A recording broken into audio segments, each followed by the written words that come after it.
গত বছরও এমন একটা চক্রান্ত হয়েছিল, ডারউইনের থিওরি, বিজ্ঞানের নামে আমার সন্তানের সিলেবাসে ঢুকায়া আমার সন্তানকে নাস্তিক বানানোর পায়তারা হয়েছিল। আমরা অবাক বিস্ময়ে লক্ষ্য করেছি, আপনারা চুপ ছিলেন, প্রতিবাদ করেন নাই। ওলামারা প্রতিবাদ করেছে, মাননীয় প্রধানমন্ত্রীর সরাসরি হস্তক্ষেপে কুচক্রীরা পিছু হটতে বাধ্য হয়েছিল। কিন্তু আমাদের কথা সেইটা না, প্রতিবাদ আলেমরা কেন করবে, চিৎকার চেঁচামেচি মৌলবী কেন করবে? বলে কেন করবে না?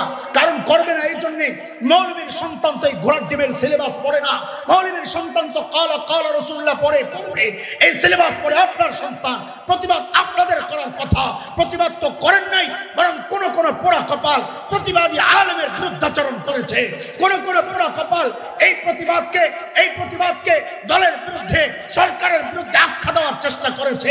কোন হতভাগা এই প্রতিবাদকে রাজনৈতিক বক্তব্য হিসেবে আখ্যা দেওয়ার চেষ্টা করেছে। দোস্ত, সব জায়গায় রাজনীতির টাইনা আইনেন না। এটা রাজনীতির ব্যাপার না, এটা আমার ঈমানের ব্যাপার, এটা আমার বিশ্বাসের ব্যাপার, এটা আমার আকীদার ব্যাপার, এটা আমার চেতনার ব্যাপার। ভবিষ্যতে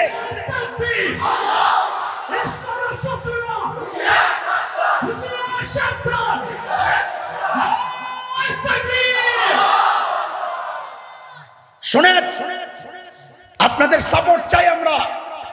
এই জায়গায় আমি বলছি না আপনি কাকে ভোট দিবেন না, আমি বলছি না কাকে সাপোর্ট করবে না। এটা আমার ঈমানের জায়গা, অস্তিত্বের জায়গা। এখানে আলেমদের মোকাবেলা চলবে না, আলেমদের বিরুদ্ধাচরণ আপনি ঠকবেন। এই জায়গায় এমন মুহূর্তগুলো আসলে আপনাদের কাছে আমাদের পয়গাম, আলেমদের বিরুদ্ধাচরণ না কইরা, আলেমের হাতে হাত রাইখা, কাঁধে কাঁধ মিলায়া, মুষ্টিবদ্ধ হাত উঠায়া একসাথে আওয়াজ উঠাইতে হবে। বাংলাদেশে নাস্তিকতার চর্চা করতে দেওয়া হবে না।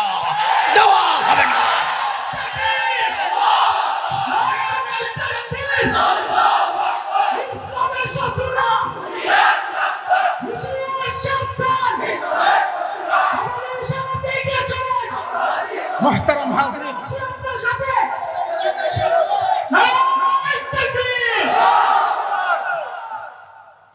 সাম্প্রতিককালে আরেক শয়তানি শুরু হয়েছে। আপনাদের মাথায় আছে এটা? শরীফ থেকে শরীফা আছে না নাই? হ্যাঁ, আমরা একটা বিষয় দেখে শান্তি পাচ্ছি, সেটা হলো এইবার আমরা একা না, আমাদের কলেজের কলিজার টুকরা সন্তানেরাও জেগেছে, ইউনিভার্সিটির ইমানদার সন্তানেরা জেগেছে। আসিফ স্যারদের মতো ওই সচেতন শিক্ষক ওই শরীফ শরীফের গল্প ছিঁড়ে ওদের মুখের মধ্যে থুতু নিক্ষেপ করেছে। এই চপ্পটাঘাত চলতে থাকবে ইনশাআল্লাহ। যুবক সাথে থাকবা ইনশাআল্লাহ। এবার কিন্তু ঈমান রক্ষার আন্দোলন। এই জায়গায় বিচ্ছিন্ন বিক্ষিপ্ত থাকলে হবে না, কিন্তু তার আগে আমাদেরকে জানতে হবে, বুঝতে হবে বিষয়টাকে একটু বোঝা দরকার। কারণ ওরা এখন নতুন এক ব্যাখ্যা দাঁড় করাচ্ছে যে শরীফ শরীফের গল্প, এটা ওই মোল্লা মুন্সি আর ওই কাঠমোল্লা আর ওই ধর্মান্ধরা যেগুলা বলে এটা ওইটা না, ওটা ট্রান্সজেন্ডার না। বলে কি এটা? বলে এটা থার্ড জেন্ডার। ও মৌলবীরে মগা পাইছো না, মৌলবীরে মগা পাইছো, একটা বুঝ দিয়ে দিলা। হ্যাঁ, ট্রান্সজেন্ডার আর থার্ড জেন্ডার এক জিনিস না, আমরাও বুঝি, কিন্তু তোমরা বইয়ে যে থার্ড জেন্ডার না ট্রান্সজেন্ডার ওইটাও বুঝি। কেন? একটা হচ্ছে বায়োলজিক্যাল বিষয়, একটা হচ্ছে দেখা যায়, সোজা কথা বুঝেন। একটা হলো দেখা যায় সমস্যা, এটা হলো থার্ড জেন্ডার, ওই যে হিজড়া। আরেকটা হচ্ছে দেখা যায় না, মানসিক সমস্যা, মনের মধ্যে বিকার, অস্থির একটা নোংরা একটা দৃষ্টিভঙ্গি, সেটা ওই যে মনে হচ্ছে। কি মনে হচ্ছে? মনের ব্যাপার। ওই বইয়ের মধ্যে আছে শরীফের মনে হচ্ছে, মনে কইবা আর কইবা এটা থার্ড জেন্ডার, এটা আমরা মানতে রাজি না। কিন্তু বিষয় এটা না, আরো গভীর থেকে একটু বুঝেন। এই ট্রান্সজেন্ডার বুঝার আগে ওই কথিত থার্ড জেন্ডার একটু বুঝালো। এই সমাজে যাদেরকে আমরা চিনি হিজড়া নামে, কি নামে, কিন্তু আইনি নাম হচ্ছে থার্ড জেন্ডার। কি নাম? তৃতীয় লিঙ্গ। কিন্তু দোস্ত মনে রাখেন, এটা কোনো ইসলামিক শব্দ না, এটা কোরআনের শব্দ না। কারণ আমার কোরআন, আমার দ্বীন আর শরিয়া বলেছে লিঙ্গ দুইটা, তৃতীয় লিঙ্গের কোনো অস্তিত্ব নাই। লিঙ্গ কয়টা? আরে বলেন না, কোরআনে বহু জায়গায় আসছে। কিরে পোলাপান হাফেজরা কথা কয়। সূরা নিসা, আমি একটা শোনাই। সূরা নিসা 1 নম্বর আয়াত আল্লাহ বলতেছেন, ইয়া আইয়ুহান নাসু তাকু রাব্বাকুমুল্লাযী খালাকাকুম মিন নাফসিন ওয়াহিদাহ ওয়া খালাকা মিনহা যাওজাহা ওয়া বাসসা মিনহুমা রিজালান কাসীরান ওয়া নিসাআ। আল্লাহ বলেন জেন্ডার দুইটা, ছেলে আর বলেন ছেলে আর। আচ্ছা শুনেন, আরো বিস্তারিত একটা আয়াত আছে, ওটা শুনেন। আল্লাহ বলেন লিল্লাহি মুলকুস সামাওয়াতি ওয়াল আরদ ইয়াখলুকু মা ইয়াশা ইয়াহাবু লিমান ইয়াশাউ ইনাসা ওয়া ইয়াহাবু লিমান ইয়াশাউ যুকুর আও ইউযাওwijuhum যুকরানান ওয়া ইনাসা ويجعل من يشاء عقيما إنه عليم قدير।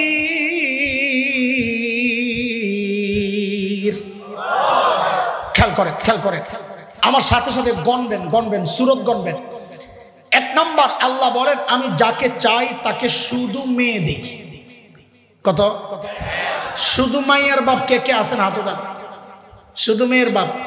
ওহো, আগে বলছি, এটা শুনেই তো কথা উঠাইছি। শুধু মেয়ের বাপ, ওই আপনাকে কথাই আল্লাহ প্রথম কইছে যে আমি যাকে চাই তাকে শুধু মেয়ে দিই। দুই নম্বরে আল্লাহ বলেন আমি যাকে চাই তাকে শুধু ছেলে দিই। শুধু পোলার বাপ কে আছেন? মায়ের বাপরা একটু খেয়াল করেন, কামে যদি লাগে। কয় সূরত গেল? আর পোলাবান কথা তাড়াতাড়ি, কয় সূরত? তিন নম্বরে আল্লাহ বলেন আমি যাকে চাই তাকে ছেলেও দেই মেয়েও দেই। কটা গেল? চার নম্বরে আল্লাহ বলেন আমি যাকে চাই তাকে কোনোটাই দেই না, বন্ধা রাখি। কটা গেল? এই চারটা সূরতের এক জায়গায় আল্লাহ বলেন না আমি যাকে চাই তাকে মিক্স দেই, থার্ড জেন্ডার না বলছেন? এটার কোনো অস্তিত্ব নাই। কেন থাকবে? আপনারাই বুঝেন, এটা একটা অযৌক্তিক শব্দ। একটা মানুষ যদি জন্ম থেকে চোখ ছাড়া জন্ম নেয় তো আপনারা কি তার নাম দেন থার্ড জেন্ডার? কি বলেন? অঙ্গ প্রতিবন্ধী। কি এই লম্বা হাতটা ছাড়া যদি কেউ জন্ম নেয় থার্ড জেন্ডার বলবেন? তৃতীয় লিঙ্গ কি বলবেন? অঙ্গ প্রতিবন্ধী। বড় পাউটা ছাড়া জন্ম নিছে কি বলবেন? অঙ্গ প্রতিবন্ধী। সব অঙ্গ ছাড়া জন্ম নিলে যদি নাম পড়ে অঙ্গ প্রতিবন্ধী, তো যৌনাঙ্গের সমস্যা সহ জন্ম নিলে তার নাম কেন থার্ড জেন্ডার? ফলাফল সমস্যা হচ্ছে এই দুই জেন্ডারের সমাজ থার্ড জেন্ডার আলাদা একটা শব্দ বানায়া এই মানুষগুলোকে সমাজচ্যুত করার কারণে এদেরকে মা বাবার স্নেহ থেকে বঞ্চিত করা হয়েছে। আজকে এদের অধিকার নিয়ে আন্দোলন হয়, আরে অধিকার ইসলাম যেটা দিছে ওইটাই তো নাই তোমাদের কাছে। আজকে এদেরকে সমাজচ্যুত করার কারণে এদেরকে মা বাবার স্নেহ আদর থেকে বঞ্চিত করা হয়েছে, সামাজিক উৎসব থেকে এদেরকে বঞ্চিত করা হয়েছে, ধর্মীয় কৃষ্টি কালচার থেকে বঞ্চিত করা হয়েছে, এদেরকে জাগতিক শিক্ষা দ্বীনি শিক্ষা থেকে বঞ্চিত করা হয়েছে।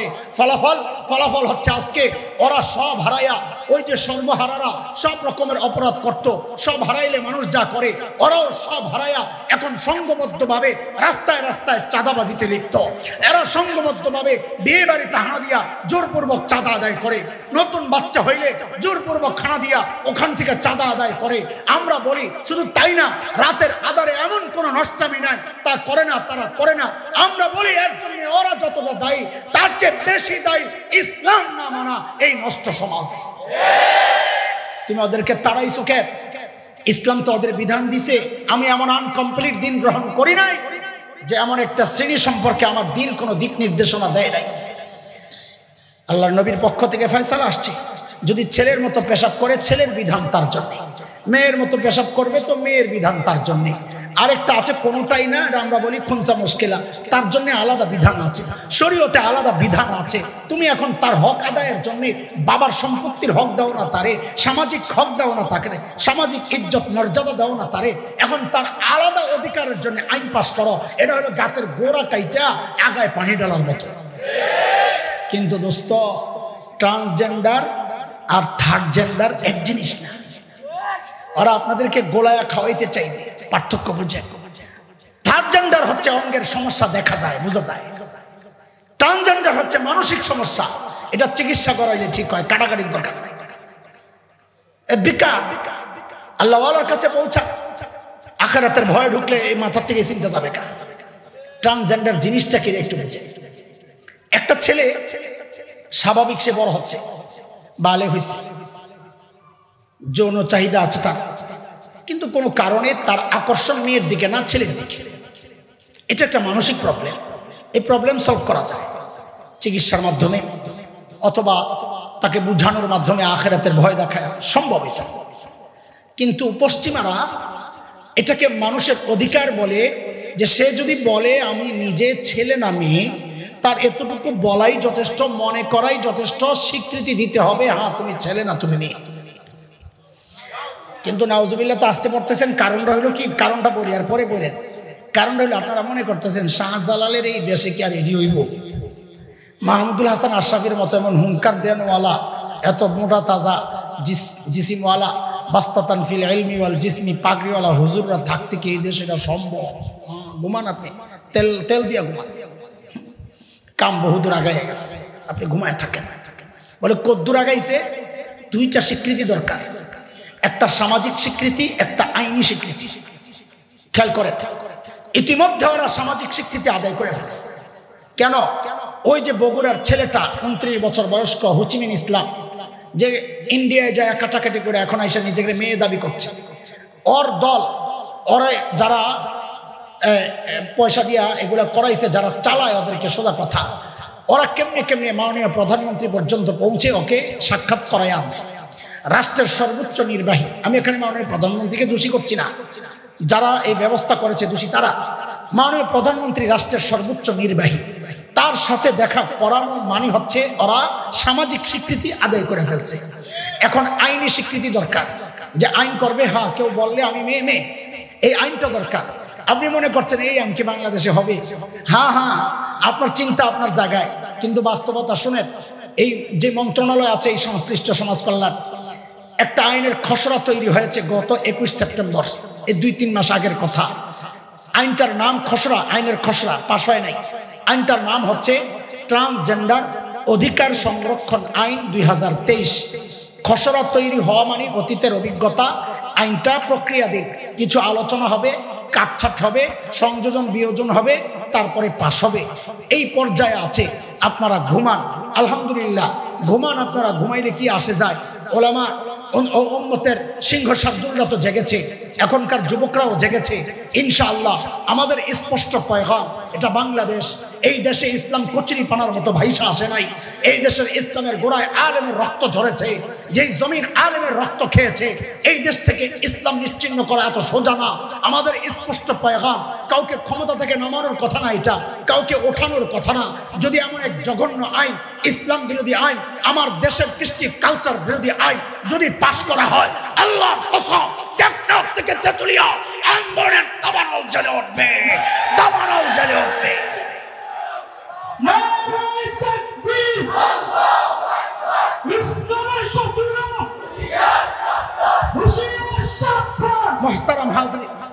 মোহতারাম হাজরিন, একটু আপনাদের সাথে আর একটু কথা আগাইতে চাই। গোড়া বের করে, ভূমিকম্প হইলে ভূবিজ্ঞানীরা উৎপত্তি স্থল বের করে, কোন জায়গা থেকে লাড়া পড়ছে প্লেটে, এরপরে বুঝে কত দূর ভয়ঙ্কর, কত কত কাছাকাছি আছে, এগুলা গবেষণা হয়। যেহেতু শয়তানের এক ফিতনা সমাজে, ওলামাদেরও কাজ, দায়িত্ব উৎপত্তি স্থল বের করা। এটা আসছে কোত্থেকে? আপনি শুনলে অবাক হবেন। এটা শয়তানের একটা এজেন্ডা। কার কথা বলেন তাড়াতাড়ি, কার এজেন্ডা? শয়তান আল্লাহকে চ্যালেঞ্জ করেছে। একটা অনেক চ্যালেঞ্জ আছে, একটা আয়াতে 4টা অপকর্ম করার চ্যালেঞ্জ শয়তান করেছে। আয়াতটা আমি পুরোটা পড়ি, ব্যাখ্যা পুরোটা দিব না, শুধু 4র্থ নম্বরটা আমি আনতে চাই। শয়তান বলে, আল্লাহ কোরআনে এনেছেন, ওয়ালা উদিল্লান্নাহুম ওয়ালা উমান্নিয়ান্নাহুম ওয়ালা আমরান্নাহুম ফালায়ুবাত্তিকুন্না আযানাল আনআম ওয়ালা আমরান্নাহুম ফালায়ুগাইয়িরুন্না খালকাল্লাহ। শয়তানের চ্যালেঞ্জ, আল্লাহ আমি আপনার বান্দাকে হুকুম করব তারা যেন সৃষ্টির পরিবর্তন করে। সৃষ্টির পরিবর্তন মানে ছেলে যেন মেয়ে হয়, মেয়ে যেন ছেলে হয়, কাজে এই ট্রান্সজেন্ডার এটা কার এজেন্ডা?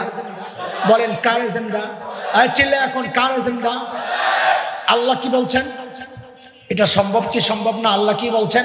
আল্লাহ বলেন فأقم وجهك للدين حنيفا فطرة الله التي فطر الناس عليها لا تبديل لخلق الله ذلك الدين القيم ولكن أكثر الناس لا يعلمون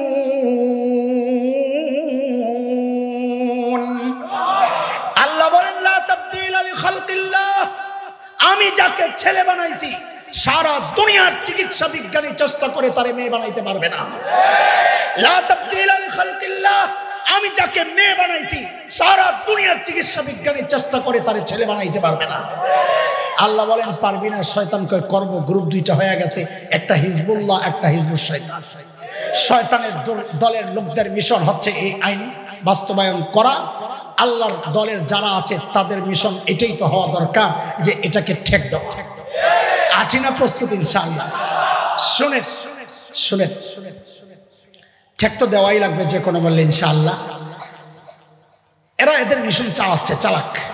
কিন্তু আপনাদের একটু বোঝা দরকার আসলে বিষয়টা কি, ট্রান্সজেন্ডারে কি কি করতে চায় শয়তান। এটা বোঝার জন্য আপনার ঘরে আমি একটা আরো গোড়ার থেকে একটা কথা টাইনা বের করতে চাই, আরো ভেতর থেকে। দেখেন শয়তান চালাক না বাটপার? চালাক। ঠিক করে কর, আরো জোরে। খালি বাটপার না, লগে কিছু আছে? ওরে বাটপার, সাবাস। কেন বলছে? আমার এক ভাই শব্দ একটা বলছে, জবানে এত বরকত, খুব কবুল হয়েছে। আল্লাহ জবানে আরো বারাকা দান করে। চালাক কোনোদিন আল্লাহ অস্বীকার করবে না। কোরআনের কথা, ইন্না ফি খালকিস সামাওয়াতি ওয়াল আরদি ওয়াখতিলাফিল লাইলি ওয়ান নাহার লাআয়াতিল লিউলিল আলবাব। আল্লাহ বলেন যার মাথায় মগজ আছে এই সৃষ্টির পরিবর্তন দেখে সে তার রবকে খুঁজে পায়। বোঝা গেল যে চালাক সে রব চিনে, রব মানে। যে চালাক না সে রব চিনে না, রব মানে না। কাজী শয়তান চালাক না বাটপার? মনে রাখেন, বাটপার কোনোদিন মানুষকে এক পদ্ধতিতে ধোঁকা দেয় না। কারণ এক পদ্ধতিতে ধোঁকা দিলে তো ধরা পড়া যাবে। ছোট্ট করে গল্প শোনে। এই কটা বাজে 12:30 বেজে গেছে, মানুষ কি করবো আমার। এক চোর গেছে বুড়ার বাড়িতে চুরি করতে। কার বাড়িতে? এই বুড়ারা আমার সাথে আগে না, জাঙ্গ বাড়িতে কেন পাঠাইতেছে? কারণ জুয়ান বাড়িতে চোরারা চুরি করতে যায় না, বেড়া ব্যর্থ হয়। কারণ যে ঘরেই যায় দরজা জানালার চিপা দিয়া যখন দেহে ঘুমাইছিনি, দেহে কোন না কোনো আল্লাহর বান্দা আসমানের দিকে মনোযোগ দিয়ে শুয়ে রয়েছে। কি করে? মোবাইল চিপে। হ্যাঁ ঠিকই হয়েছে। তো চোর গেছে বুড়ার বাড়িতে চুরি করতে। আস্তে আস্তে ঢুকছে, কিন্তু চোর জানে না বুড়ায় যে ফেসবুক চালায়। তবে বুড়ার ফেসবুক তো ওই মোবাইলের টিপাটিপি না, বুড়ার ফেসবুক হলো পাংসা বাড়ি। এক একজনের ফেসবুকের আলাদা আলাদা। হ্যাঁ, আল্লাহওয়ালাদের ফেসবুক হলো তাহাজ্জুদ, বুড়ার ফেসবুক পাংসা বাড়ি। তো বুড়ায় পাংসা বাড়ি টের পাইছে, ঘরে চোর ঢুকছে। তো বুড়ায় তো টেক না কম না। মানুষ মনে করে বুড়া মানুষ কি বুঝে, না বুঝলে নি তোর আব্বাই বুঝে। গভীরের কথা কি বুঝছে বলা ভাই আল্লাহ, মারুতি কথা। তো বুড়ায় কম্বল মুড়ো দিয়া চুপচাপ শুয়ে রয়েছে, কোনো কথা কয় না। তুই খালি গাঠটিটা লইয়া বাইর, ঘরে ধরলে তো কিলকনি দিয়ে যাইব, চিল্লান দেবো, মানুষ শুনবে না। ও যেই না ঘর থেকে বাইরেছে, বুড়ায় যা খাপ করে ধরছে। চোর তো লড়ে চড়ে না, কারণ ডিজিটাল চোর তো। আগেরকার দিনের অ্যানালগ চোর খালি গায়ে যাইতো, তেল তুল বাইক্ষা ধরলে পুত করে বেরিয়ে যেত।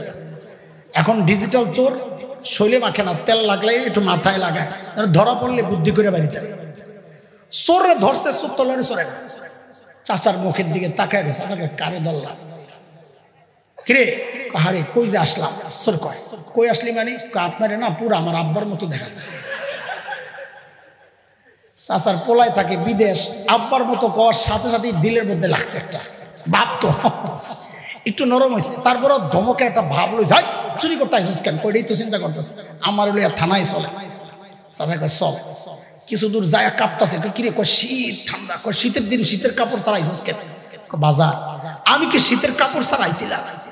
আমি তো চাদর একটা লয়ে আইছিলাম, চাদর গায়ে দিয়ে গাঠটি গোল করতে কষ্ট হয়, তো চাদরটারে বইটা আপনার ঘরে রাখছি, মনে করছি গাঠটিটা রাইকা চাদরটা আনতে যাবো, এর মধ্যে ধরলেন চাদর তোর কই? আপনার ঘরে। এখন একটু সময় দিলে আমি চাদরটা লই, আপনি একটু দাঁড়ান। যা চোর গেছে চাদর আনতে, চাচাই শীতের মধ্যে খারাপ হয়েছে, কিরে পাস না, লাইটটা জ্বালায়া দেখ। না আমি আমো, কোনো মাত বল নাই। চাচাই শীতে কাঁপতে কাঁপতে ঘরে আয়া দেখে, হায় খোদা, যে কম্বলটা গায়ে দিয়া শুয়ে আসছিল ওই কম্বলটা লইয়া সরে আরেক দরজা দিয়ে বেরিয়ে গেছে। চাচা একটা বাটপার, তুই তো আবার আবি, গাঠটি তো আসলটা রয়ে গেছে। চোরেও চিন্তা করছে যেই চাচারে আব্বার মতন বললি ছেড়া দেয়, লাগলে আরেকবার যাই আব্বাই কইল। চোরেও কদিন পরে আবার আইস আয়া ঘরে ঢুকছে, চাচাও টের পাইছে। চাচা কয় আজকে ভাতিজা তোরে ধরছি, যা করে আল্লাহ। যেই না ঘর থেকে বাইরেছে গাঠটি লইয়া চাচা যায় থাপ করে ধরছে আগের, এবার ধরছে শক্ত করে। চোরে আর আগের মতো চুপচাপ দাঁড়ায় রয় নাই, আজকে চাচার হাত ধরে টান। কিরে টানুস থানায় চলে, চুরি করলি তুই? আমি যাবো কেন, আমারই লইয়া চলে। বাটপার, না না, আমার মতন গাদ্দার থানায় দেওয়া দরকার, গতবার একটু দয়া করছে, আমি গাদ্দার ভিতরে যাই লোভ সামলাইতে পারি না, কম্বল লইয়া পালাইছি, চলেন আমার। চল, তোর এই সমস্ত বাটপারি কাম হইব না। একটু পরে কথা, কিরে কি হয়েছে? পায়ের মধ্যে কাটা ঢুকছে, তুই জুতা ছাড়াইছিস কেন? বাজার, আমি কি জুতা ছাড়াইছি? জুতা পইরেই আইছিলাম, জুতা পরলে চটচট আওয়াজ হয়, জুতাটা খুললে খালি গাঠটিটা গোল করে রাখছি, মনে করছি জুতাটা আনতে যাবো, এর মধ্যে ধরলেন। তোর জুতা কই? আপনার ঘরে। তুমি আবার জুতা আনতে যাইয়া পালাইবা? লা হাওলা ওয়ালা কুওয়াতা ইল্লা বিল্লাহ। আমি আর জায়গা ছাড়তাছি না, আপনার যদি একটু মায়া লাগে জুতাটা আপনি লয়ে আইন। চাচা কত তুই দাঁড়া। চাচা গেছে জুতা আনতে, আয়া দেখে সরেও নাই, গাঠটিও নাই। এই তোদেরকে হাসানের জন্য কথাগুলো বলছি না, এই তুই যখন বলবো আবার মুরব্বীরা কয় না বেটা কত অভদ্র, ও আমার সন্তান তুল্য যারা, এটা কলিজার ডাক, যে একটা গভীরতা আছে, এটা তুমি আর আপনার মধ্যে নাই। তোরা রাগ হইলে যে রাগ হইব তারা আমি কই নাই, কত তুই বলি না আছে আমার সবগুলা তুই। তো তোদেরকে হাসানোর জন্য কথাটা বলছি না, বুঝাইতেছি একটা শিশকে চোর ধোকা দেওয়ার ক্ষেত্রে এক পদ্ধতি গ্রহণ করে নাই, তাহলে ওরে বাটপার মহাবাটপার শয়তান বুঝে আমার আর আপনারে ধোকা দেওয়ার সময় এক পদ্ধতি গ্রহণ করবে? শয়তান নিজেও বলেছে আমি এক পদ্ধতি গ্রহণ করব না। সূরা আরাফ 17 নম্বর আয়াত, শয়তান কি বলে? সুম্মা লাআতিয়ান্নাহুম মিন বাইনি আইদিহিম ওয়া মিন খালফিহিম ওয়া আন আইমানিহিম ওয়া আন শামাইলিহিম ওয়া লা তাজিদু আকসারাহুম শাকিরিন। আল্লাহ আমি সামনে দিয়া, পেছন দিয়া, ডান দিয়া, বাম দিয়া হামলা করি। এটা অনেক ব্যাখ্যা, একটা ব্যাখ্যা এটাও মুফাসসিররা বলেন শয়তান এক পদ্ধতিতে মানুষকে ধোঁকা দিবে না। অদস্ত খেয়াল করেন জায়গায় আসছে, শয়তান কোনোদিন এক পদ্ধতিতে ধোঁকা দেয় না। এক পদ্ধতিতে শয়তান বাধাগ্রস্ত হয়নি, ও আস্তে পিছনে যাইয়া প্যাকেট পাল্টায়, ভিতরে কিন্তু জিনিস এক। আমি একটা উদাহরণ দিয়ে বুঝাই, এটা কিসের বক্স? ভিতরে কি আছে? টিস্যু, পানির বোতল আছে, একটা পানির বোতল, ফ্লাস্কটা ওটা, এটার ভিতরে কি? শয়তান নিয়ত করছে আপনারে পেশাব খাওয়াই, কথার কথা। ভিতরে টিস্যুটি খুললা এটার মধ্যে পেশাব করছে, কয়রাকে নেড়ে ভাতি জানি এটার মধ্যে একটা সুগন্ধি আছে, ব্যবহার করিস। আপনি কাছে নিয়ে দেন, আরে খোদা শয়তানের পেশাবের গন্ধ বুঝেন না, খবিস কথা কাজ, লা হাওলা ওয়ালা কুওয়াতা বিল্লাহ, ফালাই দিস। শয়তান কয় রাখ, তুই খাইলি না। কদিন পরে একটা বোতলের মধ্যে পেশাব করছে, হ্যাঁ তো নিয়ত পেশাব খাওয়াই, আইনা কইল খেজুরের রস খা। জিনিস কিন্তু একটাই, কি কি পেশাব। কি পাল্টাইছে? বোতল পাল্টাইছে, মানে মোড়ক পাল্টাইছে, প্যাকেট পাল্টাইছে। খা খেজুরের রস, আপনি খাইবেন মুখের কাছে নিয়ে, লা হাওলা ওয়ালা কুওয়াতা। শয়তান কই পারলাম না, একটা ফ্লাস্ক লইছে, ফ্লাস্ক লইয়া শীতকালে পেশাব করছে, ধুয়াউরি কনে গরম চা। আপনি চা কাপে ঢাইলে মুখের কাছে নিয়ে দেখেন, খুবিস কথা কাজ। আউযুবিল্লাহি মিনাশ শাইতানির রাজিম। দোস্ত, শয়তান যখনই একটা সিস্টেমে ব্যর্থ হয় সাথে সাথে অপটলা পাল্টায়। এই ট্রান্সজেন্ডার হচ্ছে বহু সমস্যার নতুন পুতলা। উম্মতের আলেমদের কাজ হচ্ছে পোটলা ছিঁড়া আপনাদের দেখায় দেওয়া, ধোকা খাইস না, ভিতরে কিন্তু পেশাব। এটা আমাদের জিম্মাদারি। চলেন, সময় তো অনেক হয়েছে, আমি মাত্র 2টা পোটলা ছিঁড়ি আপনাদের সামনে, সময় অনেক। শয়তান চেষ্টা করছিল পশ্চিমাদের মতো এই সমাজে সমকামিতাকে ছড়াইয়া দিতে। পুরুষে পুরুষে শারীরিক সম্পর্ক, মেয়ে মেয়ে শারীরিক সম্পর্ক, এটাকে ছড়াইয়া দিতে চাইছে, ব্যর্থ হয়েছে। কারণ ইমানদার সচেতন মানুষ জানে এটা কত ভয়ঙ্কর অপরাধ। হ্যাঁ, বিচ্ছিন্ন কিছু ঘটনা ঘটে, আমরা অস্বীকার করছি না, কিন্তু সবাই জানে এটা একটা ভয়ঙ্কর অপরাধ। নবী আলাইহিস সালাম আল্লাহর লানতের কথা 1 বার 2 বার না 3 বার লানতের কথা বলেছেন যারা কওমে লূতের এই অপরাধে জড়ায়। আল্লাহ যে সমস্ত অপরাধের কারণে সরাসরি আযাব দিয়েছেন, ওই যে আজকের মৃত্যু সাগর, এটা এই আযাবের সাক্ষী, সমকামীদের আযাবের সাক্ষী। শয়তান চেষ্টা করছে সমকামিতাকে বাজারে ছড়াইতে, পারে নাই। ব্যর্থ হইয়া শয়তান একটু পিছনে যায় পোটলা পাল্টাইছে। কি পাল্টাইছে? প্যাকেট কি করছে? নতুন প্যাকেটের নাম হচ্ছে ট্রান্সজেন্ডার। বলে নতুন প্যাকেটের নাম, বলে নতুন প্যাকেটের ভিতরে কি বলে? সমকামিতা। বলে কেমনে? তো বুঝে, যে ছেলেটা নিজেকে মনে করছে আমার মেয়ে মেয়ে লাগে, আল্লাহ বলেন লা তাবদীলা লিখালকিল্লাহ, যত কাটাকাটি করস আমি যারে পোলা বানাইছি আমি এই না। কথা কার? এখন আপনারা বলেন, এই তথাকথিত মেয়েটা যে আসলে ছেলে, সে বিয়ে করবে কাকে? কথা বলে কাকে? কাকে? ছেলেকে, কারণ সে তো মেয়ে। এখন আল্লাহ বলেন তুই ছেলে, বিয়ে করছে ছেলেকে, ছেলে ছেলে সংসার, এটাই তো সমকামিতা। এই মেয়েটা বলে আমাকে ছেলে ছেলে লাগে, কিছু অঙ্গ প্রতিস্থাপন করে ছেলে দাবি করা, ও এখন বিয়ে করবে কাকে? মেয়েকে। আল্লাহ বলেন লা তাবদীলা লিখালকিল্লাহ, তুই মেয়ে মেয়ে রইছস, এখন এই মেয়ে মেয়ে সংসার, এটাই তো সমকামিতা। চলেন, এই 1 প্যাকেট ছিড়লাম ট্রান্সজেন্ডার, ভিতরে আরেক জিনিস, চলেন আরেকটা প্যাকেট ছিল। দেখেন সূরা নিসা, কোন সূরা রে বলবেন?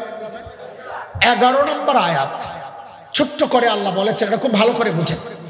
লিযাকারি মিসলু হাজ্জিল উনসায়াইন, 2 মেয়ে যা পাবে 1 ছেলে সমান। সহজ ভাবে আপনারা আমার সাথে বলেন, ছেলে যা পাবে মেয়ে পাবে অর্ধেক। বলেন, মেয়ে যা পাবে ছেলে পাবে ডাবল। শয়তান এই বিধানটা কার? আগে বলেন তো, জোরে কম। শয়তান এই বিধানকে মানুষের সামনে এটাকে দূর করার জন্য বহু চেষ্টা করছে, মানুষকে বোঝানোর চেষ্টা করছে যে একই বাবার ছেলে একই বাবার মেয়ে, সম্পদ ভাগের ক্ষেত্রে এমন কেন? তো শয়তান একটা স্লোগান বানাইছে, এই শরীয়ত বিরোধী বিষয়টাকে, বন্টনটাকে বাজারজাত করার জন্য শয়তান একটা স্লোগান বানাইছে। সেই স্লোগানের নাম হচ্ছে সমান অধিকার। কি নাম? সমান অধিকার। খুব খাইছে, খুব চিল্লায় সমান অধিকার বইলা। আরে আপনারা অবাক হবেন, কিছু নেককার মানুষেরও মাথা গোলায় গেছে। আমার এক মুসল্লি একদিন আমার কয় কি ভাইজা, হুজুর যাই বলেন এই বিধানটা না আমার কাছে কেমন কেমন জানি লাগে।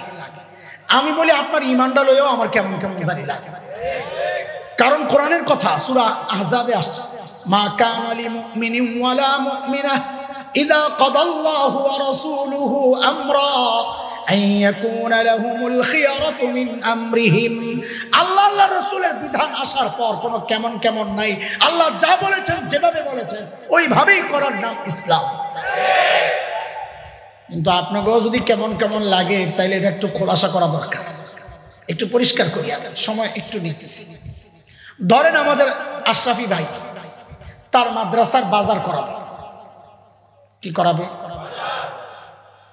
বাজার করাবে। এখন ম্যানেজারকে জিজ্ঞেস করতেছে, হুজুর কত লাগবে আজকে? বলে 5,000 টাকা। খুইল্লা দিছে 5,000। এই আমাকে জবাব দেন, এই 5,000 দিয়েছেন কি জন্য? এটা সবাই আর একটু উচ্চারণ করেন তো জোরে। বাজার করতে না? ঠিক আছে। হুজুরের তো ছেলে নাই, আমরা একটা ছেলে বানায় লই বুঝানোর জন্য। আল্লাহ যে উসিলা দিয়া দেয়। আচ্ছা, দেখছেন আপনার কত মহব্বত করছে মানুষটা। জাযাকাল্লাহ কোন জাযাকুমুল্লাহ। আচ্ছা, হুজুরের ছেলে কয় আব্বু আমি একটু বাজারে যাব। যাও। তো ম্যানেজারে কয় লইয়া যাও। হ্যাঁ, যাওয়ার সময় কেমন জানি মোড়ামুড়ি করে। তো বাবা আর মা সন্তানের স্বভাব সম্পর্কে সবচেয়ে ভালো জানে, তাই না? ভাই বুঝছে ও কি বলতে চায়। পকেট থেকে একটা কসকসে 100 টাকার নোট বের করে কয় না মজা খাই। বলেন কি খাইতে দিছে? কত? ওরে বাপরে, যেই না হারে 100 দিছে এমন এক মোড়া মারছে। আরে কি হয়েছে বলে না, আরে কি হয়েছে বলবি তো, কি হয়েছে? 100 টাকা। কত লাগবে? 5000। কেন 5000? হুজুরে দিছ সমান অধিকার। কি অধিকার? আচ্ছা বলেন তো, হুজুরে 5000 দেওয়া হয়েছে কোন কাজে? ওরে 100 দেওয়া হয়েছে কি জন্যে? এখন মজা খাওয়া গ্রুপ যদি বলে সমান অধিকার, আমারে 5000 দেওয়া লাগবে, বলেন এই দাবি যৌক্তিক না পাগলামি? বলেন বলেন, পাগলামি না যৌক্তিক? এই পাগলামিটাকেই আপনাদেরকে এখন সমান অধিকারের নামে ওরা গিলাইতে চায়। বলে কেমনি? তো বুঝে। আল্লাহ ছেলেকে ভাগ দিয়েছেন 2টা, মেয়েকে আল্লাহ ছেলেকে ভাগ 2টা দিলেও দায়িত্ব দিয়েছেন 4টা। কয়টা? মেয়েকে ভাগ দিয়েছেন 1টা, দায়িত্ব হয় পোলা পায় না, আমি যেমনি বলি এমনি বলবি। মেয়েকে ভাগ দিয়েছেন 1টা, দায়িত্ব 0। আমি এমনি বলছি, জোরে গুতা দিয়া কবি জানো কলি যায় যায় লাগে 0। ভাগ কয়টা? দায়িত্ব ভাগ কয়টা? দায়িত্ব সাবাস। ছেলেরে ভাগ দিয়েছেন কয়টা? 2টা, দায়িত্ব বলে কেমনি? ও ছেলে, তুমি যদি স্বামী হও তো স্ত্রীর ভরণ পোষণের দায়িত্ব তুমি স্বামীর।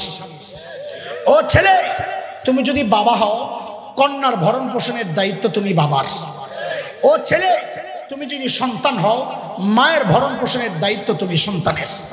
ও ছেলে, তুমি যদি ভাই হও বোনের ভরণ পোষণের দায়িত্ব তুমি ভাইয়ের। বলেন ভাগ কয়টা? দায়িত্ব।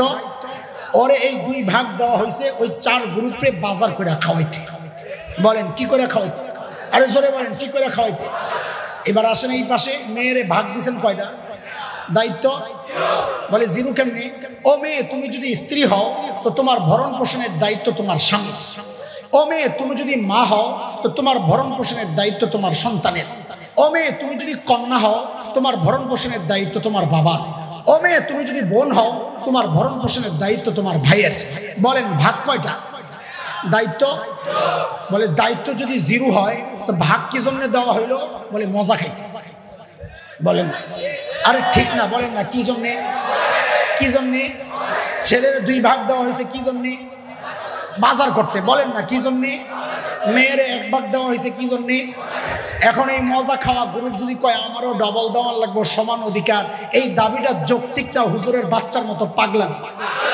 এই পাগলামি ওরা আপনাদেরকে সমান অধিকারের নামে গিলাইতে চাইছিল, পারে নাই। কেন? কোরআনের স্পষ্ট কথা, লিযাকারি মিসলু হাযিল উনসায়াইন। আলেমরা ব্যাখ্যা দেন, বুঝান, যুক্তি দিয়া বুঝায়া দেন। ওরা দেখছে কারবার তো হইব না, শয়তান কয় রাখ, অপেক্ষা কর, আমি পোটলাটা পাল্টাই আই। নতুন পোটলা লয়ে আইছে, নাম হইল ট্রান্সজেন্ডার। ভিতরে কি সমান অধিকারের বিষ, ভিতরে কি সমান অধিকারের ওই স্লোগান নামক পেশাব দোয়া উঠতেছে, মনে আছে তো? বলে কেমনি হুজুর, কেমনি সমান অধিকার এখানে বাস্তবায়ন করতে চাই, একটু বুঝাইয়া দেন। তো বুঝেন, পোটলা চিত্তি উঠেছি। বাবার 1 ছেলে 1 মেয়ে, ভাগ হওয়ার কথা 3টা, ছেলে 2 মেয়ে। ওই নারীবাদী ট্রান্সজেন্ডারবাদীরা আস্তে করে এই মেয়েরা কয়, এই তোরে তোর বাপের সম্পদ সমান সমান দেয় নাই? কয় না। কয় নিতে চাস? কয় তুই ক, আমার কেমন কেমন জানি লাগে। কেমন কেমন লাগে মানে? কয় ছেলে ছেলে লাগে। তো যদি আইন হয়ে যায়, দেখেন কত ভয়ঙ্কর দিক, যদি আইন হয়ে যায়, আইন বলবে সে আর মেয়ে নাই, সে ছেলে। এখন বাবার সম্পদ কিন্তু আপনি চাইলে আর 3 ভাগ করতে পারবেন না, আইন আপনাকে ধরবে। বলে না, সেও ছেলে সেও ছেলে, তুমি 3 ভাগ কেন করবা? 2 ভাগ করে ছেলের অর্ধেক দাও, মেয়ের অর্ধেক দাও। ওরা আগে এটা চেষ্টা করছিল সমান অধিকারের স্লোগান দিয়া, না পাইরা পোটলা পাল্টাইয়া এখন আপনার সামনে নতুন করে পেশ করছে নতুন প্যাকেটের নাম ট্রান্সজেন্ডার। কিভাবে বুঝাবো আপনাদেরকে? এমন পোটলার অভাব নাই, আমি বসে বসে যদি খালি পোটলা ছিঁড়ি রাত শেষ হবে। কিন্তু আমি এত কথা তো আসলে বলার জন্য এটা ওঠাই নাই, আমার আলোচনা তো ভিন্ন কথা ছিল। আমাদের মৌলিক কিছু ভুল নিয়ে কথা বলছিলাম। আমি শেষ একটা মৌলিক ভুল নিয়ে বলে শেষ করব, সেটা হচ্ছে আমাদের মেহনতের ভুল। মেহনত করার দরকার কলবে, মেহনত করতেছি কোথায়? বস্তুতে। আমাদের আরেকটা মেহনতের মৌলিক ভুল বুঝাইয়া শেষ করতেছি, একটু ধৈর্য হবে না ইনশাআল্লাহ? মাশাআল্লাহ। দেখেন আমার টুপিটা সাদা, কালা না লাল? সাদা। দাড়িগুলা সাদা না কালা? লাল। মাশাআল্লাহ। তো দেখতেছেন আপনারা। আচ্ছা আমিও কি আপনাকে দেখতেছি? কথা বলেন না, কানা হুজুর বসাইছেন? খেয়াল করেন, এটা খুব গুরুত্বপূর্ণ কথা। আমরা আমাদের প্রত্যেকে সবাই বাহ্যিকটা দেখতেছি, কিন্তু আজকে আপনারা কি আমল করেছেন আমি জানি না। আমি কি আমল করেছি আপনারা জানেন। আমার দিলের হালত আপনারা জানেন, আপনাদের দিলের হালত আমি জানি। এটা জানেন কি? আল্লাহ নবী আলাইহিস সালাম বলেন, ইন্নাল্লাহা লা ইয়ানজুরু ইলা সুওয়ারিকুম ওয়া ইলা আমওয়ালিকুম ওয়ালাকিন ইয়ানজুরু ইলা কুলুবিকুম ওয়া আমালিকুম। আল্লাহর নবী বলেন, মেরে আমার উম্মত, আল্লাহ তোমার সূরত দেখেন না, তোমার জামা কাপড় কেমন এটা দেখেন না, চেহারা কেমন এটা দেখেন না, মাল কত আছে এটা দেখেন না। আল্লাহ দেখেন তোমার কলবের কি অবস্থা, আমলের কি অবস্থা। আমাদের মৌলিক প্রবলেমটা একটু বুঝেন। আমাদের বাহ্যিক দেখে মাখলুক, মানুষ বলেন, বাহ্যিক দেখে মাখলুক বলেন তো আমার সাথে সবাই শব্দটা। আমাদের বাহ্যিক দেখে কে? আমাদের ভেতর দেখেন খালেক। আমি আল্লাহ বলি নাই, খালেক বলেন তো, বলতে আমার সহজ হয়। আমাদের বাহ্যিক দেখেন কে? মাখলুক। আমাদের ভেতর দেখেন কে? আমাদের মৌলিক সমস্যা, মেহনতের সমস্যা। যে বাহ্যিক মাখলুক দেখে, ওই বাহ্যিক সাজাইতে সবাই ব্যস্ত। মুখে ময়লা লাগছে, ধোয়ার জন্য অস্থির। মাথায় ময়লা লাগছে, ধোয়ার জন্য অস্থির। জামা ছিঁড়ে গেছে, চেঞ্জ করার জন্য অস্থির। মাখলুক যা দেখে এটাকে সাজাইতে আমরা ব্যস্ত, কিন্তু আমার খালেক যে আমল দেখেন, খালেক যে কলব দেখেন, ওই কলব গুনাহ করতে করতে কালা হয়ে গেছে। ওইটাকে পরিষ্কার করার মাথা আমাদের কারো ব্যথা নাই। ওই যে আমল আমার দুর্বল, আমার রুকু ঠিক নাই, সেজদা ঠিক নাই, তিলাওয়াত ঠিক নাই, এইটা নিয়ে কারো কোনো মাথা ব্যথা নাই। আমার জুতা কাপড় ঠিক আছে কিনা ওইটা নিয়ে সবাই ব্যস্ত। এটা আমাদের মৌলিক আরেকটা সমস্যা।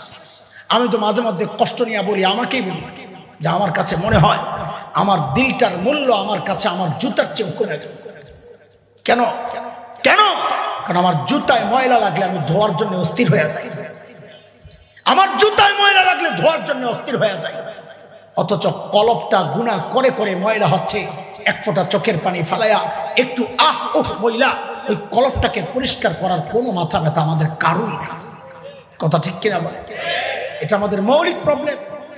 ওই যে শুরুতে বলেছিলাম সাহাবীদের সাথে আমাদের মৌলিক কিছু পার্থক্য আছে, এটাও একটা মৌলিক পার্থক্য। এই একটা ছোট্ট কথা বলে আমি শেষ করছি। দেখেন সাহাবীরাও ওইরকম সুন্দর পোশাকওয়ালা সাহাবী ছিল, সুন্দর চেহারাওয়ালা সাহাবী ছিল, কিন্তু যেই না নবী আলাইহিস সালামের কথা শুনেছেন যে আল্লাহর কাছে চেহারার কোনো মূল্য নাই, বাইরে একটু রাখ, আমার মনোযোগ নষ্ট হয়।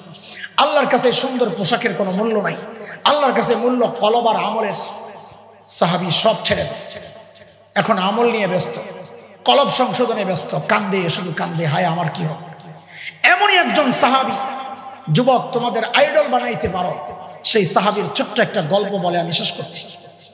আল্লাহর নবীর সাহাবী হযরত মুসআব ইবনে উমাইর রাদিয়াল্লাহু আনহু। কি নাম বললাম? মুসআব ইবনে উমাইর।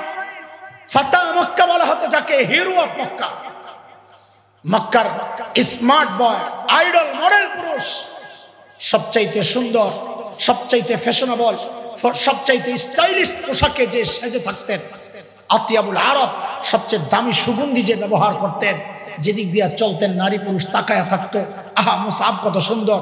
কেন? মানুষের এই বাহ্যিক সৌন্দর্যের তিনটা মূল বিষয় আছে। এক হচ্ছে আর্থিক সচ্ছলতা, কাপড় চোপড় সুন্দর পরার জন্য টাকা পয়সা দরকার। আরেকটা হচ্ছে উন্নত রুচি। অনেক সময় দেখা যায় টাকা পয়সা আছে, রুচি বালা না, এমন জামা পরে দেখলে হাসি পায়, আছে না? এমন উন্নত রুচি। আবার চেহারাটাও তো সুন্দর লাগে, চেহারা বালা না, দামি জামা পরলে কি হবে? হ্যাঁ, হযরত মুসআবের মধ্যে তিনটার সমন্বয় ছিল। টাকা পয়সাও ছিল, মা বাবার আদরে আহ্লাদে সন্তান, রুচিও ছিল উন্নত। বলে চেহারা সেই কথা আর কি বলবো, হযরত মুসআবের চেহারা কতটা সুন্দর ছিল একটা ছোট্ট কথা শুনলেই তো বোঝা যায়। 12 জন আরবের চেহারা নবী আলাইহিস সালামের চেহারার সাথে কিছুটা মিলত। যেমন হযরত জাফর ইবনে আবি তালিব সম্পর্কে নবী নিজেই বলেছেন, জাফরের চেহারাও মিলে আমার সাথে, চরিত্রও মিলে আমার সাথে। এমন 12 জন আরবের চেহারা নবীর চেহারার সাথে মিলত। তার মধ্যে হযরত মুসআব ইবনে উমাইরও একজন। মুসআব কত সুন্দর ছিলেন বুঝার জন্য তো এটাই যথেষ্ট, মুসআবের চেহারা নবীর চেহারার সাথে মিলত। সেই মুসআব যখন ইসলাম কবুল করলেন সব ছাড়ছে। আরে ছাড়ি তো আমরাও মাঝে মধ্যে, কিন্তু মুসআবের ছাড়াটা দেখেন কতটা বেকুল হয়েছেন দিল আর আমলের প্রতি, বাহ্যিক কতটা ছাড়ছেন। হিজরত করে যখন মদিনায় চলে গেছে, নবী আলাইহিস সালামের আগেই গেছেন মুসআব 12তম বর্ষে নবুয়তের। আমি হিস্ট্রির দিকে যাচ্ছি না, দেরি হয়ে যায়। উহুদের যুদ্ধ শুরু হয়ে গেছে, মুসলমানদের ঝান্ডা তুলে দিয়েছেন মুসআব ইবনে উমাইরের হাতে নবী। হ্যাঁ, আরো কিছু সাহাবীর হাতেও ছিল, যেমন আনসারী সাহাবী উসাইদ ইবনে হুযাইর, আনসারী নেতা সাদ ইবনে মুআজ রাদিয়াল্লাহু, আউস গোত্রের নেতা সাদ ইবনে মুআজের চাচাতো ভাই উসাইদ ইবনে হুযাইর, তার হাতেও ছিল ঝান্ডা। লড়াই চলছে, মুসলমান জয়ী হয়ে গেছে। কাফেররা পালাইতেছিল, কিন্তু কিছু ভুলের কারণে কাফেরদের পক্ষে যুদ্ধ করতে আসা চৌকস সেনাপতি খালিদ ইবনে ওয়ালিদের চৌকস নেতৃত্ব আর বুদ্ধিমত্তার কারণে জয় হয়ে যাওয়া যুদ্ধ আবার পরাজয় পাল্টায় গেছে। মুসলমান এমন কচু কাটা হয়েছে, পুরা ওহদের মাঠ রক্তে লাল, লাশ আর লাশ, লাশ আর লাশ। এত লাশ মুসলমান কোনোদিন দেখে নাই। আরে বদরের যুদ্ধেও তো শহীদ হয়েছে মাত্র 14 জন, 8 জন আনসারী সাহাবী, 6 জন মুহাজির সাহাবী। আর এখানে 70টা লাশ পড়ে আছে, হযরত হামজার মতো সাহাবী পড়ে আছে। ওই ঝান্ডাওয়ালা মুসআব ইবনে উমাইর, সেই হিরো অফ মক্কা, মুসআবও পড়ে আছে, শহীদ হয়ে গেছে। নবী আলাইহিস সালাম লাশগুলো একত্রিত করতে বলছেন, দাফন করতে হবে। এখন মুসলমানদের মনোবল ভাঙ্গা, হাত চলে না, পাও চলে না, এত কবর কে খোদাই করবে? হাত চলে না কেন, পাও চলে না কেন? কোন কোন ঐতিহাসিক লেখেন, আহারে কারো বাবা চলে গেছে, কারো ভাই চলে গেছে, কারো সন্তান চলে গেছে, কারো নিজে নিজে আহত, নিজেও কঠিন আহত। এই অবস্থায় এত কবর কেমনে করবে? এটা ইতিহাসের একটা দিক। কিন্তু আমি সাহাবী যতটুকু চিনেছি, আমার পর্যবেক্ষণ হচ্ছে সাহাবীদের মনোবল ভাঙ্গার কারণ একটাও না। ওদের মনোবল ভাঙ্গার কারণ হচ্ছে এই পাগলগুলা যখন যায়া দেখছে, আহারে প্রিয় হাবিব সাল্লাল্লাহু আলাইহি ওয়াসাল্লামের চেহারাটা রক্তাক্ত। আমাদের মতো এই নকল আশেকরা এই কথাগুলো যখন পড়াই, তখনই তো চোখের পানি রাখতে পারি না।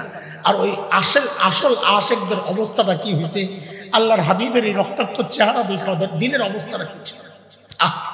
সাদ ইবনে আবি ওয়াক্কাস রাদিয়াল্লাহু আনহুর আপন ভাই, ভাই ভাই যে এক হয় না, দেখেন আপন ভাই উতবাহ ইবনে আবি ওয়াক্কাস পাথর একটা পায়া এমন ভাবে মারছে, ঠিক নিচের ঠোঁট বরাবর লাইগা ঠোঁট ফাইটা চপচপ করে নবী আলাইহিস সালাম রক্ত পড়া শুরু হয়েছে। নিচের দাঁতটা রাবাইয়াহ আল ইউমনা আস সুফলা, নিচের মাঝখানের যে 2 দাঁত, ঠিক এর ডান পাশের দাঁতটা ভেঙে গেছে, গোড়া থেকে ওঠে নাই, ভেঙে গেছে। আব্দুল্লাহ ইবনে কিম্মা আরেক নরাধম পাথর একটা মারছে চেহারার এই বরাবর লাইগা, হেলমেটের লোহার টুকরা ভিতরে ঢুকে গেছে। আব্দুল্লাহ ইবনে শিহাব জুহরি আরেক নরাধমের পাথরের আঘাতে আল্লাহর হাবিবের কপাল ফাইটা চপচপ করে রক্ত পড়তেছে, পুরা শরীর লাল। এই দৃশ্য দেখে তো সাহাবীর মন মানার কথা না, মনোবল ভেঙে গেছে, হাত পাও চলে না। নবী আলাইহিস সালাম একটু সহজ করে দিলেন, একটা কাজ করো, এক কবরে 2 জনকে দাফন করো। এক কবরে কয়জন? তাহলে কবর অর্ধেক কমে গেল, কষ্ট কমে যাবে। আর আপনারা তো, আপনাদের জানা থাকার কথা, শহীদকে দাফন করার কিছু ব্যতিক্রম নিয়ম আছে। যেমন গোসল ছাড়া দাফন দিতে হয়, রক্তাক্ত কাপড় নিয়েই দাফন দিতে হয়। কেন? ওই যে হাদিস, ইন্নাকুম তুহশারুন কামা তামুতুন, মৃত্যু যেই অবস্থায় হয়েছে হাসর ওই অবস্থায় হবে। আমি আপনি কিভাবে উঠবো আল্লাহই জানে, কিন্তু শহীদ যখন হাসরের মাঠে উঠবে, ওর শরীর থেকে তাজা রক্ত টপ টপ করে ঝরতে থাকবে, আর ওই রক্ত থেকে মেশক আম্বরের গ্রাম বেরোবে। আল্লাহ শাহাদাতের মৃত্যু নসিব করে। এত আস্তে আমিন কইলেন, মনে ডরাই গেছে। আচ্ছা, আপনারা ডরান কেন আমি বুঝি না। শাহাদাতের মৃত্যু যদি আল্লাহ কবুল করেন, আপনার মৃত্যু লেখা ছিল 2030-এ, শাহাদাতের মৃত্যু হইলে আপনি 25-এ মারা যাবেন, তাই না? হ্যাঁ, কবে মারা যাবেন? 30-এ, 1 মাস আগে। আরে কয়দিন আগে, কয় ঘন্টা আগে, কয় মিনিট আগে, 1 সেকেন্ডও না। যেদিন লেখা আছে ওই দিনই মরবেন। তাইলে শহীদি মৃত্যুরে ডরায় লাভ কি? যদি এক টাইমই মারা যায় তো শহীদি মৃত্যুরে ডরায় লাভ কি? বরং এটা আমাদের সবার আকাঙ্ক্ষা হওয়া দরকার। কারণ কি? কারণ অন্য মৃত্যুর কষ্ট আছে, শহীদি মৃত্যুর কষ্ট নাই। আমার তো মন চাইতেছে এই ছোট্ট সূক্ষ্ম কথাটা একটু বলে দিই 2-4 মিনিটের মধ্যে। কেন শহীদি মৃত্যুর কষ্ট নাই? এই শাহাদাতের প্রত্যাশী যুবকরা শুনতে চাও কেনা কথা? কেন শহীদি মৃত্যুর কষ্ট নাই? শহীদ দেখছেন যখন দুনিয়া থেকে বিদায় নেয়, দেখবেন মোটটা মুস্কি হাসি মুখ ঠোঁটে লেগে আছে। কদিন আগে গাজার এক শহীদ দেখছি, আমার কাছে আছে। ঘুমায় না, চোখ বন্ধ, হাসতেছে আর কার সাথে কথা বলতে বলতে দুনিয়া থেকে বিদায় আছে। কিরে ভাই, এই কাটাকাটি হইলো ব্যথা পায় না তো পাবো কোত্থেকে? বুঝেন একটু। মিশরের মেয়েরা হযরত ইউসুফ আলাইহিস সালামের সৌন্দর্যে পাগল হয়ে হাত কাটছিল, জানেন তো গল্প না? কোরআনে আসছে সূরা ইউসুফে, ওয়াকাত্তানা আইদিয়াহুম ওয়া কুলনা হাশা লিল্লাহ মা হাযা বাশারা ইন হাযা ইল্লা মালাকুন কারীম।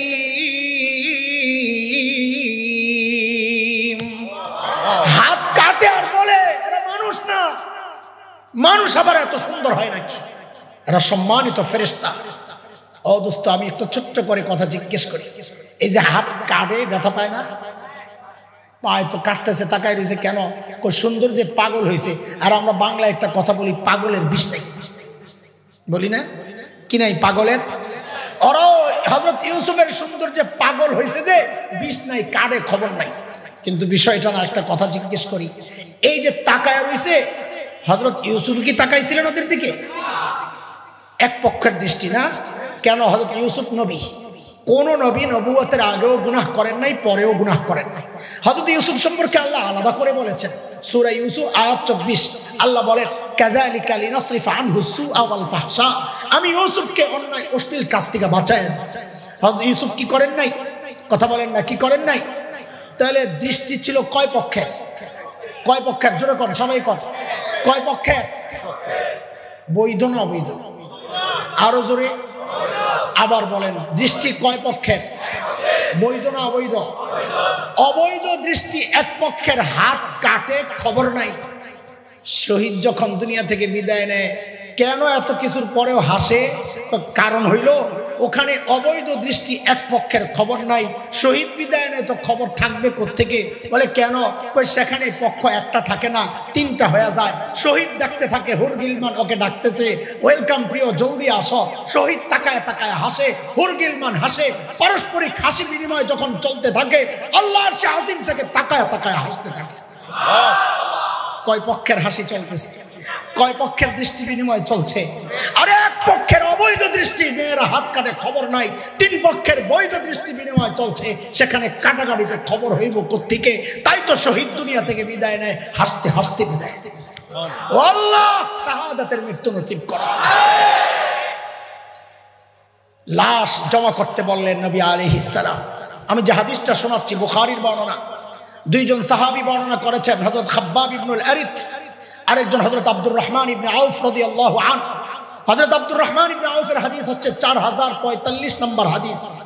হযরত আব্দুর রহমান বলেন, লম্বা হাদিস, আমি ওদিকে যাচ্ছি না, বলে যখন মুসআবের লাশটা আনছি জমা দাফন করতে, হয় যুবকরা খেয়াল কর, মুসআবের লাশ যখন আনছি দাফন করতে, এখন যেহেতু তার শরীরের কাপড় দিয়েই কাফন পরাইতে হবে, বলে মুসআবের শরীরের সাথে আছে মাত্র ছোট্ট একটা চাদরের টুকরা, যা দিয়া কোন রকমের সতর ঢাইকা রাখছে। কোন মুসআবের কথা শোনাইতেছি? Smart boy, hero of Mecca মুসআবের কথা। এখন এর হালত দেখো, ছোট্ট একটা টুকরা। হযরত আব্দুর রহমান ইবনে আউফ ওই কাপড়টা কতটা ছোট বুঝাইতে গিয়া বলতেছেন, বুখারীতে আসছে বর্ণনা, আল্লাহু আকবার। হযরত আব্দুর রহমান ইবনে আউফ বলেন, ইন গুত্তিয়া বিহা রাসু বাদাত রিজলা ওয়া ইন গুত্তিয়া বিহা রিজলা বাদা রাসু বলে ওই টুকরাটা দিয়া মুসাবের মাথাটা যখন ঢাকতে যাই মুসাবের পাও খালি হয়ে যায়, পাওটা ঢাকতে গেলে মাথা খালি হয়ে যায়। হযরত খাব্বাব বলেন দৌড়ে গেছি নবী আলাইহিস সালামের কাছে, ইয়া রাসূলুল্লাহ মুসাবের মাথা ঢাকতে গেলে পাও খালি হয়ে যায়, পাও ঢাকতে গেলে মাথা খালি হয়ে যায়, এখন কি করব? আল্লাহর নবী বলেন মুসাবের মাথাটা ঢাইকা দাও। পায়ের উপর আরবের ঘাস আছে, এক শ্রেণীর ঘাস ইসখির বলে, ওই ইসখির দিয়া পাও ঢাইকা দাও। আরে যুবক, এখন তো ব্র্যান্ডের শার্ট ছাড়া তোমার চলে না, এখন ব্র্যান্ডের প্যান্ট ছাড়া তোমার চলে না, ব্র্যান্ডের ঘড়ি ছাড়া জুতা ছাড়া তোমার চলে না, ব্র্যান্ডের মোবাইল ছাড়া তোমার চলে না। অথচ হওয়ার কথা ছিল সাহাবীর আমল, আমাদের আমলের ব্র্যান্ড হওয়ার কথা ছিল। সাহাবীর তাকওয়া আমাদের তাকওয়ার ব্র্যান্ড হওয়ার কথা ছিল। সাহাবীর কোরবানি আমাদের কোরবানির ব্র্যান্ড হওয়ার কথা ছিল। এটা আমাদের মৌলিক এক সমস্যা। মেহনত করার কথা ছিল কলবে, মেহনত করার কথা ছিল আমলে। আমরা মেহনত, বুড়া মানুষ এখনো পোশাকের সাজসজ্জায় ব্যস্ত। বুড়ি এমন ভাবে সাইজা রাস্তায় বের হয় যেন এখন তাকে বিয়ে দেওয়া হবে, কলব না পাক এটা নিয়ে কোনো চিন্তা নাই। চুল পাইকা সাদা হয়ে গেছে, এখনো গুনাহ ছাড়তে পারে না। দাড়ি পাইকা সাদা হয়ে গেছে, এখনো গুনাহ ছাড়তে পারি না। বাবা জিজ্ঞেস করি ছাড়বেন কবে? জিজ্ঞেস করি ছাড়বেন কবে? এর যুবক তোরা ভাবিস না আবার আল্লাহ তোদেরকেও দাড়ি পাকা পর্যন্ত সময় দিলেন, চুল পাকা পর্যন্ত সময় দিলেন না রে বাপ না। কত বাবাকে দেখছি সন্তানের লাশ কাঁদিয়ে দিতেছে। আরে কে জানে এই মজলিসে এমন কেউ বসা আছে যার খবর নাই, ও বসে আছে এখানে কিন্তু ওর কাফনের কাপড়টা চলে গেছে। কে জানে কালকে খবর পাইতে পারেন বয়ান করে গেল হাসান জামিল তো দুনিয়ায় নাই। কোন ভরসায় এমন নিশ্চিন্ত জীবন যাপন করছে বলেন? এর যুবক, শেষ কথা আমার, যুবকরা তোরা আমাদেরকে দাওয়াত দিয়ে আনোস, আমাদের হক আছে তোদের, এই জন্য বলতেছি। আমার কথাগুলো যদি তোদের হৃদয়ে টাচ না করে তা আমি বলি কি তোরা সবগুলো আয়, আমি তোদের পাগুলা জড়ায় ধরে বসে বসে কান্দি, তাও তোরা গুনাহ ছেড়ে দে। দিলটারে একটু চোখের পানি দিয়া পরিষ্কার কর, একটু তওবা নসুহা দিয়া দিলটারে পরিষ্কার কর।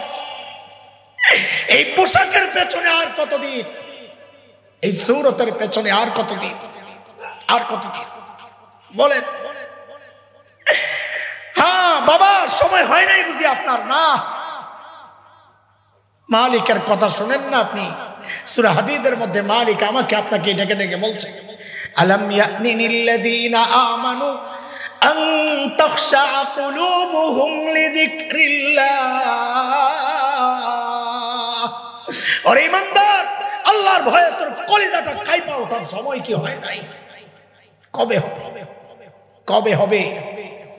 কে জানে কখনকার ডাক চলে আস। এই মৌলিক ভুল থেকে বাইচা আল্লাহর দেওয়া যে তরিকা, আল্লাহ যেটা বলেছেন, যেভাবে বলেছেন, ওই যে আয়াত পড়েছিলাম শুরুতে, টার্গেট ঠিক করা। টার্গেট কি ঠিক করব, কি বানাবো? দুনিয়া না আখিরাত? ওই আখিরাতকে টার্গেট বানায়া সেই অনুযায়ী মেহনত করা এবং সেগুলো নিয়ম মেনে নিজের মন মতো না এইভাবে যদি চলতে না পারি তাইলে কিন্তু বাঁচার উপায় নাই দোস্ত। ব্যর্থ দুনিয়ায় হব, ব্যর্থ আখিরাতে হব। আল্লাহ আমাদেরকে হেফাজত করেন। সেই কথাগুলোই আল্লাহ বলেছেন, ওয়ামান আরাদাল আখিরাহ ওয়া সাআ লাহা সা'য়াহা ওয়া হুয়া মুমিন ফাউলাইকা কানা সা'য়ুহুম মাশকুরা। আল্লাহ তাআলা যে কথাগুলো আজকে আমরা শুনলাম, লম্বা সময় থেকে আমাদের আলোচনা চলেছে। আমাদের ভাই হযরত আল্লাহ খালেদ সাইফুল্লাহ আইয়ুবী হাফিজাহুল্লাহ, তিনি আসার কথা ছিল। আমি নিজেই তো দাওয়াত করেছি। আসলে তার একটা প্রোগ্রাম চাঁদপুরে, সেখানে আগে আগে বয়ান করে চলে আসার কথা, কিন্তু ইজতেমার কারণে বা যে কারণেই হোক ওখানে যেতেই এত দেরি হয়ে গেছে। তো জানাইছে যে দোস্ত আইসা মজলিস নষ্ট হবে আমার অপেক্ষায়, আপনারা শেষ করে দেন, আল্লাহ বাঁচায় রাখলে ইনশাল্লাহ ভবিষ্যতে দেখা যাবে ইনশাআল্লাহ। তো এই জন্যে তিনি অপারগতা মাযরাত পেশ করেছেন। ইনশাআল্লাহ আমরা আপাতত আজকে এই পর্যন্ত আমরা শেষ করছি। আল্লাহ চাহে তো আবারও আপনাদের সাথে আমাদের দেখা হবে। আরেকজনকেও দাওয়াত করা হয়েছিল, যদিও পোস্টারে নাম নাই, হযরত মাওলানা আব্দুল বাসেত খান হাফিজাহুল্লাহ। তিনি আপনারা অনেকেই জানেন, সাম্প্রতিককালে তিনি ভয়ঙ্কর সড়ক দুর্ঘটনায় পায়ের 4টা আঙ্গুল হারায় ফেলছেন। তো এই জন্য তিনি আজকে এই মজলিসে নাই। তো আমরা দোয়া চাই ভাইয়ের জন্য, আল্লাহ যেন আমার এই ভাইকে লম্বা নেক হায়াত দান করেন, সুস্থ করে দেন। দোয়া চাই আমাদের বন্দি ভাইদের জন্য, আল্লাহ সমস্ত বন্দি ভাইদের মুক্তির ব্যবস্থা করে দেন, সংশ্লিষ্টদের দিল নরম করে দেন আল্লাহ তাআলা। সুবহানাল্লাহি ওয়া বিহামদি, সুবহানাকাল্লাহুম্মা বিহামদিক, আশহাদু আল্লা ইলাহা ইল্লা আনতা আস্তাগফিরুকা ওয়া আতুবু ইলাইক।